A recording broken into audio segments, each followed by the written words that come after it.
Welcome to అవెన్ TV news. నేను Priyanka. Details చూస్తే రాజధాని అభివృద్ధిపై ముఖ్యమంత్రి చంద్రబాబు నాయుడు సమీక్ష నిర్వహించారు. ఈ సమావేశానికి మంత్రి నారాయణతో పాటు సిఆర్డీఏ ఉన్నతాధికారులు హాజరయ్యారు. అమరావతిలో పలు కీలక అభివృద్ది పనులకు ప్రభుత్వం ఆమోదం తెలపనుంది. ముఖ్యంగా మౌలిక వసతులు, రహదారి విస్తరణ, జలవనరుల నిర్వహణపై చర్చ జరిగినట్లు సమాచారం.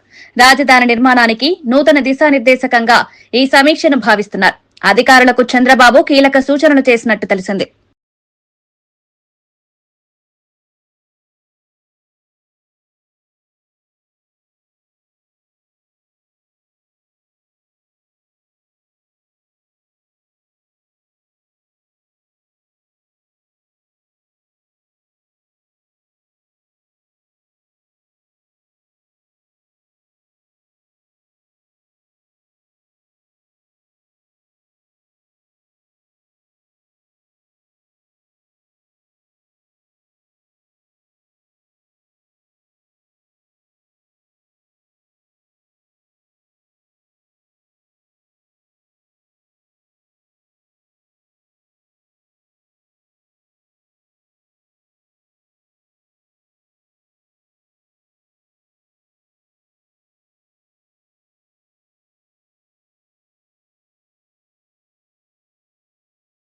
ఉండవల్లి నివాసంలో సీఎం చంద్రబాబు అధ్యక్షతన సిఆర్డీఏ అథారిటీ 9వ సమావేశం జరిగింది. అమరావతి గవర్నమెంట్ కాంప్లెక్స్ పరిధిలోని 1450 ఎకరాల్లో మౌలిక వసతుల కల్పనకు 1052 కోట్లతో టెండర్లు పిలవాలని నిర్ణయం తీసుకున్నారు. సీడ్ యాక్సెస్ రోడ్ను నేషనల్ హైవే 16 తో కలిపేందుకు కూడా టెండర్లు పిలవనున్నారు. గ్రీన్ అండ్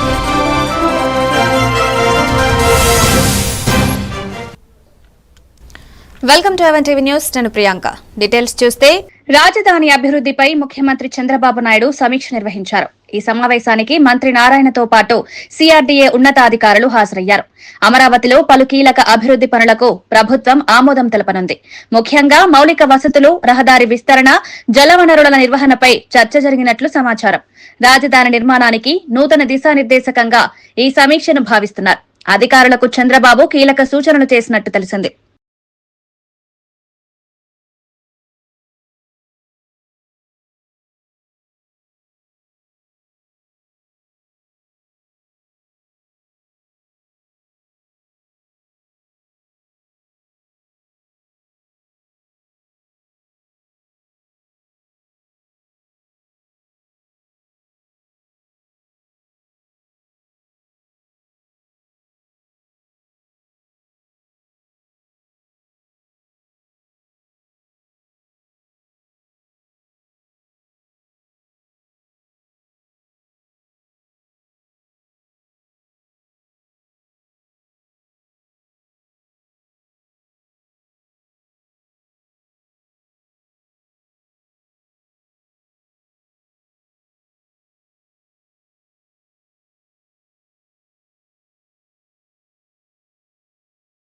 ఉండవల్లి నివాసంలో సీఎం చంద్రబాబు అధ్యక్షతన సిఆర్డీఏ అథారిటీ 9వ సమావేశం జరిగింది.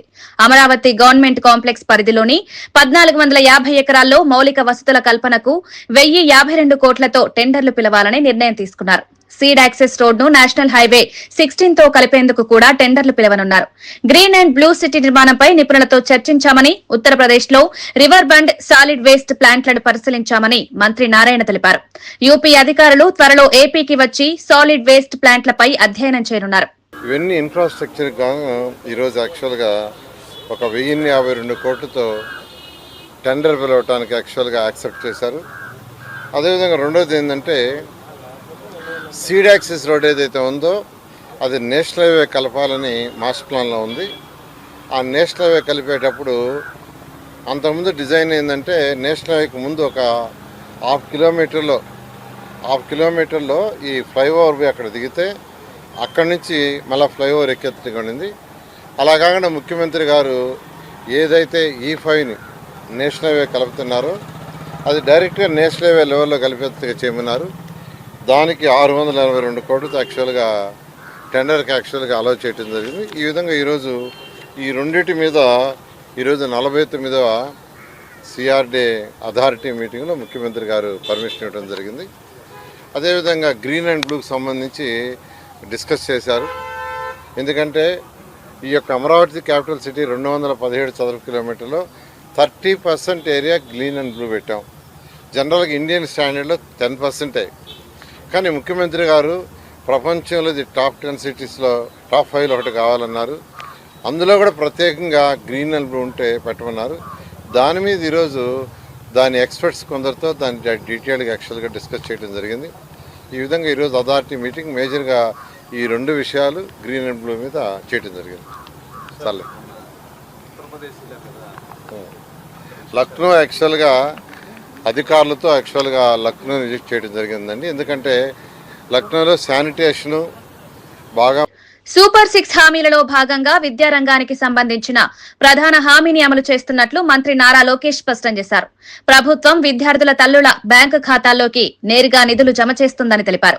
ఖాతాలు యాక్టివ్ లో లేకపోతే తక్షణమే యాక్టివ్ చేసుకోవాలని సూచించారు. మధ్యవర్తుల పాత్ర లేకుండా నేరుగా లబ్దిదారుల ఖాతాల్లోకి ప్రయోజనాలు జమవుతాయని పేర్కొన్నారు. విద్యలో సమాన అవకాశాల కల్పన కోసం ఈ విధానం ఎంతో అవసరమని తెలిపారు.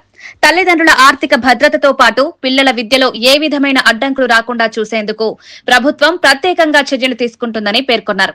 అదేవిధంగా ఇంటర్ ఫస్ట్ ఇయర్లో పిల్లలు చేరిన తర్వాత వాళ్ళ తల్లిదండ్రుల అకౌంట్లో కూడా నిధులు మేము జమ చేస్తాం. ఒకవేళ తల్లి లేని పిల్లలుంటే వాళ్ళ తండ్రి అకౌంట్లో కూడా అలాంటి గార్డియన్ అకౌంట్లో ఈ నిధులు జమ చేస్తాం జరిగింది. కొన్ని ఆర్ఫనేజెస్ ఎక్కడైతే ఉన్నాయో అదొకసారి రీవాలిడేట్ చేసుకుంటున్నాం. ఆ ఆర్ఫనేజెస్ అన్ని రీవాలిడేషన్ అయిపోయిన వెంటనే జిల్లా కలెక్టర్ గారికి ఆదేశాలు జారీ చేసి ఆ ఆర్ఫనేజ్ అకౌంట్లో నేరుగా డబ్బులు వేస్తాం కూడా జరుగుతుంది. ఇంతేకాకుండా గౌరవ ముఖ్యమంత్రి గారు ఇప్పటికే చాలా స్పష్టంగా చెప్పారు. కొన్ని డేట్స్ కూడా ప్రకటిస్తాం జరిగింది. ఈ ఎంటైర్ రిడ్రెసల్ మెకానిజం ఎప్పుడు చేస్తాం, ఎలా చేస్తాం అని కూడా చెప్తాం జరిగింది. ఇక్కడున్న ప్రజలందరూ కూడా నేను కోరేది ఒకటే, అర్హులు ఎంతమంది ఉన్నా ఇచ్చేదానికి కూటమి ప్రభుత్వం సిద్ధంగా ఉంది. ఒకవేళ మీకు ఈ నిధులు ఇంకా మీ అకౌంట్లో జమ కాకపోతే అంటే ఇంకా ప్రక్రియ జరుగుతుంది. ఈరోజు రేపెల్లుండి కూడా డబ్బులు పడితే అకౌంట్లో నెక్స్ట్ వీక్ నుంచి అంటే మండే నుంచి వాళ్ళ అకౌంట్లో నిధులు జమ కాకపోతే జూన్ 26 వరకు సమయం ఇస్తున్నాం. మన మిత్ర ద్వారా అంటే వాట్సాప్ ద్వారా కానివ్వండి, లేదంటే GSWSకి వెళ్ళి ఏకంగా ఏమైనా మా దగ్గర ఉన్న డేటాలో పొరపాట్లు ఏమైనా ఉంటే తెలియజేస్తే సరిదిద్దుకుని అర్హులుగా గుర్తించడానికి ప్రభుత్వం. ఇందిరమ్మ ఇళ్ల నిర్మాణానికి ప్రభుత్వమే ఉచితంగా ఇసుకను సరఫరా చేస్తుందని మంత్రి సీతక్క ప్రకటించారు. నిరుపేదలకు ఇళ్ల కలను నిజం చేసేందుకు అన్ని విధాలా తోడుగా నిలుస్తామన్నారు. ఇంటి నిర్మాణానికి అవసరమైన అనుమతుల విషయంలో అధికారులు సహకరించేలా చర్యలు తీసుకుంటామని మంత్రి పేర్కొన్నారు. చేస్తే వాళ్ళు తెచ్చుకుంటారు. కాబట్టి మీరందరూ కూడా ఇల్లులు కట్టుకోవాలి, సంతోషంగా ఉండాలి, పిల్లలను చదివించుకోవాలి అనే ఉద్దేశంతో ఈ రోజు ప్రభుత్వం మరి పేదల కోసమే సంక్షేమ పథకాలు తీసుకురావడం జరుగుతా ఉంది. మరి ఇన్ని రోజులు మనం సన్న బియ్యం కొనుక్కోవాలంటే అందరికి పత్రాలు ఇవ్వడం జరుగుతుంది. ఇల్లు ఇవాళ రానటువంటి వాళ్ళు, రేపు రానటువంటి వాళ్ళు బాధపడకని చెప్పండి. అందరికి ఇచ్చే బాధ్యత మాది. ఈ మండలాల మీద కూడా మీ బాధ ఏంది, మీకు ఎట్లా వ్యవస్థ సరిగా వ్యవసాయాలు ఉండవు, పంటలు ఉండవు, ఇబ్బంది ఉంది. కాబట్టి అది కూడా మాకు తెలుసు. తప్పకుండా ఎక్కువ ఇల్లులు కూడా పెడతా ఉన్నాం, ఎక్కువ మందికి వచ్చేటట్టుగా. గద్దర్ పేరుతో సినీ అవార్డులు ప్రకటించడం అవమానకరమని బీజేపీ రాష్ట్ర అధికార ప్రతినిధి డాక్టర్ సోలంకి శ్రీనివాస్ తీవ్రంగా మండిపడ్డారు. సినీ పరిశ్రమకు సంబంధం లేని గద్దర్ పేరుతో కళాకారులకు అవార్డులు ఇవ్వడం సరికాదు. రేవంత్ రెడ్డి అధికారాన్ని అడ్డుపెట్టుకుని సినీ నటులపై ఒత్తిడి తెస్తున్నారు. రేపటికి యాకూబ్ మెమన్, కసబ్, అఫ్జల్ గురు పేర్ల మీద కూడా అవార్డులు ఇస్తారా అంటూ విరుచుకుపడ్డారు. కాంగ్రెస్ ఈ నిర్ణయాన్ని పునఃసమీక్షించాలన్నారు. సానుభూతి పరులు అయితే తాను రాసినటువంటి రాతలు చేష్టలను చూసి ఆయన ఒక వీరుడు ధీరుడు అని అనుకున్నారు. కానీ ఇదంతా కాదని అతి తక్కువ కాలంలోనే దేశ చరిత్రలోనే అతి తక్కువ కాలంలో ఇంత ఘోరంగా ఇంత విఫలమైనటువంటి రాజకీయ నాయకుడిగా ముఖ్యమంత్రిగా రేవంత్ రెడ్డి గారు అపఖ్యాతిని మూటగట్టుకున్నారు. తన పాలనా వైఫల్యము ఎంత స్పష్టంగా కనిపిస్తూ ఉంది నేడంటే, దాదాపు తాను ముఖ్యమంత్రి అయినటువంటి 2.5 సంవత్సరాలలో ప్రతి 3 నెలలు, మహా అయితే ఒక 6 నెలలు, ప్రతి 3 నెలలు 6 నెలలకోసారి IAS, IPSల బదిలీలను చేస్తూ ఉన్నారు. ఒక ముఖ్యమంత్రి అయినటువంటి వ్యక్తి ఐఏఎస్ అధికారులను, ఐపీఎస్ అధికారులను కనీసం పని చేసుకోనియకుండా, ఒక 6 నెలలు, ఒక సంవత్సర కాలము, ఒక 2 ఏళ్ల పాటు పని చేసుకోనియకుండా ప్రతి 3 నెలలకోసారి అధికారులను ట్రాన్స్ఫర్ చేయడం ఏదైతే ఉందో, కనీసం కొత్తగా వచ్చినటువంటి అధికారులు కావచ్చు, ఆ పోస్టు నుండి పోతున్నటువంటి అధికారులు ఎవరైతే ఉన్నారో వాళ్ళకు అక్కడ జరుగుతున్నటువంటి నిర్ణయాలు ఏం జరుగుతున్నాయి అనేటువంటిది కనీస అవగాహన లేకుంటే ముందే మళ్ళీ ఇంకో ట్రాన్స్ఫర్ ఆర్డర్స్ వస్తూ ఉన్నాయి. అందులో భాగంగానే నిన్న కూడా భారీ పెద్ద మొత్తంలో ఐఏఎస్ అధికారుల యొక్క ట్రాన్స్ఫర్స్ జరిగినాయి.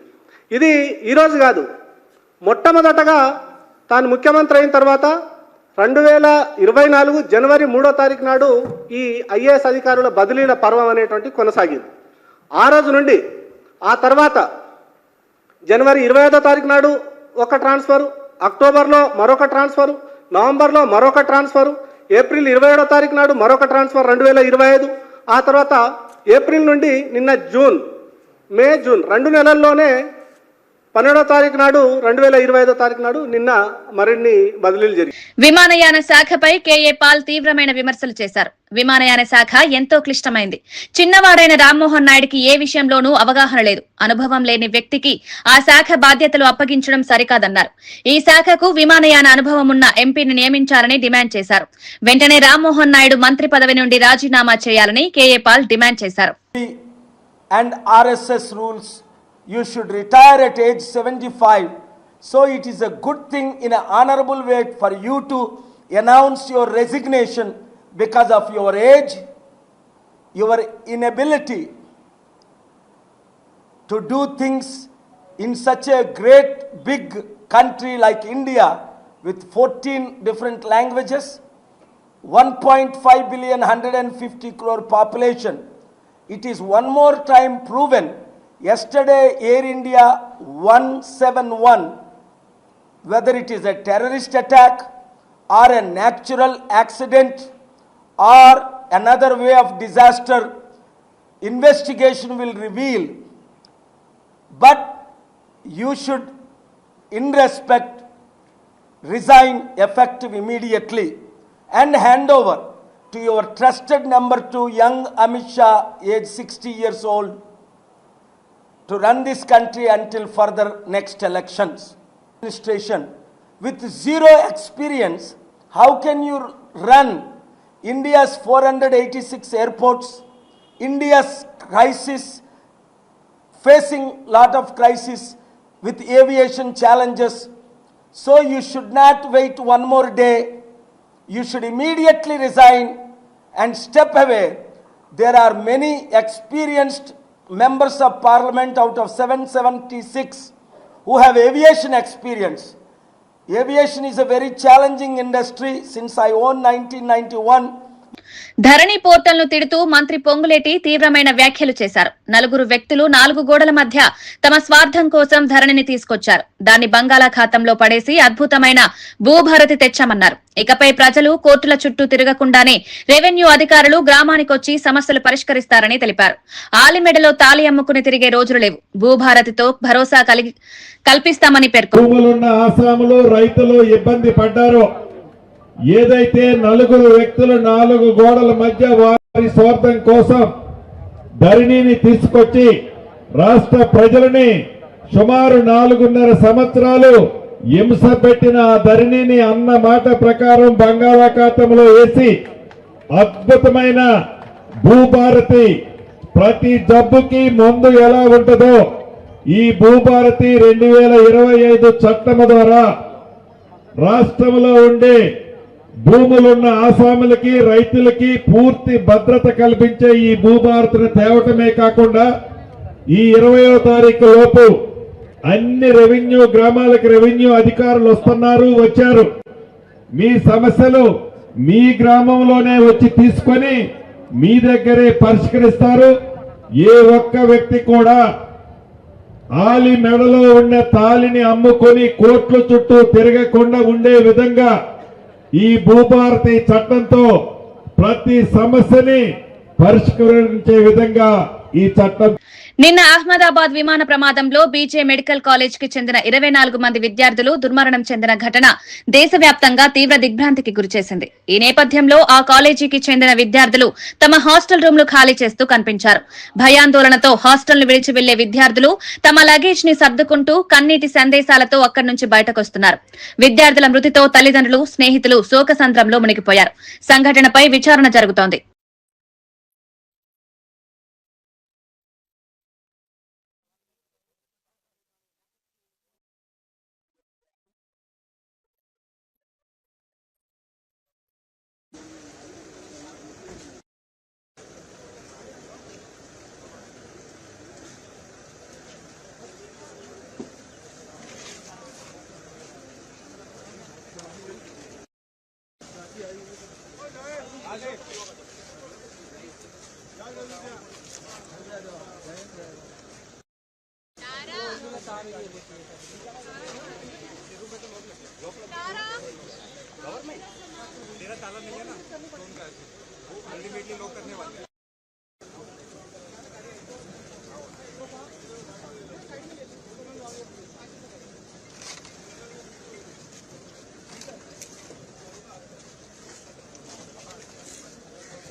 తాజ్ డెక్కన్ హోటల్లో గ్లోబల్ లీడర్స్ సమ్మిట్ 2025 ను మంత్రి శ్రీధర్ బాబు ప్రారంభించారు.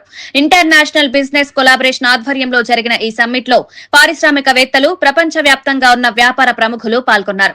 తెలంగాణ పురోగతిలో భాగస్వామ్యం అవ్వండి అని మంత్రి శ్రీధర్ బాబు పిలుపునిచ్చారు. రాష్ట్రంలో ఉన్న పెట్టుబడి అవకాశాలు, పారిశ్రామిక విధానాలపై ఆయన స్పష్టతనిచ్చారు. టెక్నాలజీ, తయారీ, సేవా రంగాల్లో తెలంగాణను ప్రపంచ హబ్ గా తీర్చిదిద్దేందుకు సంకల్పబద్దంగా ముందుకెళ్తున్నామన్నారు. A route that used to run through deserts, but this route runs now on data. That route would have run through oceans, but this route runs from open minds. Not carried by caravans, but by connections of talent, trust and technology. Just as the original Silk Road connected civilizations to trade, our government, our Telangana, a new, young, vibrant state connects nations through purpose. It is a path not lit by lanterns, but by a code driven by conquest, and conquest only by compassion. And I would like to mention here, Telangana is a very young state. All the delegates, esteemed delegates, would have known this is a very fresh and a new state formed, and this is a very young and vibrant state, and it has been carved in 2014. We were told to build very vibrantly. We were told to build slowly. Instead, we chose to build very boldly. Let me ground our vision in facts, because aspirations without achievement is just rhetoric. Telangana economy just stands about 16.12 lakh crore, growing about 10.1% ahead. కర్ణాటకలో కులగణన చేశామని డిండి కొట్టిన కాంగ్రెస్ చివరికి ఘోరంగా విఫలమైందని BJP రాష్ట్ర ప్రధాన కార్యదర్శి డాక్టర్ కాసం వెంకటేశ్వర్లు అన్నారు. కులగణనలో తప్పులు బయటపడడంతో మరలా కులగణన చేయాలని కర్ణాటక కాంగ్రెస్ ప్రభుత్వం నిర్ణయించిందన్నారు. తెలంగాణలోనూ ఇదే పరిస్థితి రానుందని హెచ్చరించారు. కాంగ్రెస్ ప్రభుత్వం కులగణన పేరుతో కేవలం కుల సర్వే మాత్రమే చేసిందని ఆరోపించారు. మొదట కులగణన చేసి మేము కులగణన చేసినాం మొట్టమొదటిసారి అని చెప్పేసి దేశవ్యాప్తంగా గొప్పలు చెప్పుకుంది. ఆ రాష్ట్రంలో కులగణన అనేది తప్పు చేసినారు. అది యాక్చువల్ అది కులగణన కాదు, కేవలం సర్వే మాత్రమే. కానీ వాళ్ళు కులగణన అని చెప్పేసి చెప్పుకొని ప్రజలను మోసం చేసిరని చెప్పేసి అక్కడ ఉన్నటువంటి ప్రజలలో తీవ్రమైనటువంటి వ్యతిరేకత వచ్చి కులాల మధ్య కొట్లాటలు వచ్చేసి ఎక్కడికక్కడ అన్రెస్ట్ అయ్యేటువంటి పరిస్థితి వచ్చినప్పుడు దాన్ని పక్కకు పెట్టినటువంటి పరిస్థితి స్పష్టం. తర్వాత తెలంగాణలో కులగణన చేసినామని చెప్పేసి ముఖ్యమంత్రి రేవంత్ రెడ్డి గారు ఘనంగా చెప్పుకొని మరొక నాటకానికి తెరదీసిండు. అయితే ఇక్కడనే కాంగ్రెస్ పార్టీ నాటకాలన్నీ కూడా బయటపడతా ఉన్నాయి. 2011లో యూపీఏ ప్రభుత్వం సోషియో ఎకనామిక్ సర్వేని 10 సంవత్సరాలు అంటే 14 వరకు ఎందుకు బయట పెట్టలేదో వాళ్ళు ఇంతవరకు స్పష్టమైనటువంటి సమాధానం చెప్పలేకపోతా ఉన్నారు. కేంద్ర ప్రభుత్వం ఇప్పుడున్నటువంటి ఎన్డీఏ ప్రభుత్వం 2024-26లో కులగణన జనగణనతో పాటు చేస్తామని చెప్పిన తర్వాత ఇంకా కాంగ్రెస్ పార్టీకి ఆర్భాటం ఎక్కువైపోయింది. రాహుల్ గాంధీ అయితే అసలు మామూలుగా ఆరాటపడతలేడు. ఆరాటం ఏలూరులో నూతనంగా ప్రారంభమైన నగల దుకాణాన్ని బాలకృష్ణ, నటి సంయుక్తతో కలిసి ఆరంభించారు. హిందూపురం ఎమ్మెల్యేగా ఉన్న బాలయ్య ఈ సందర్భంగా అఖండ 2 గురించి ఆసక్తికరంగా వివరించారు. సెప్టెంబర్ 25న సినిమా విడుదల కానుందన్నారు. అభిమానులు భారీగా వచ్చి తన అభిమాన నటులను చూసి హర్షం వ్యక్తం చేశారు.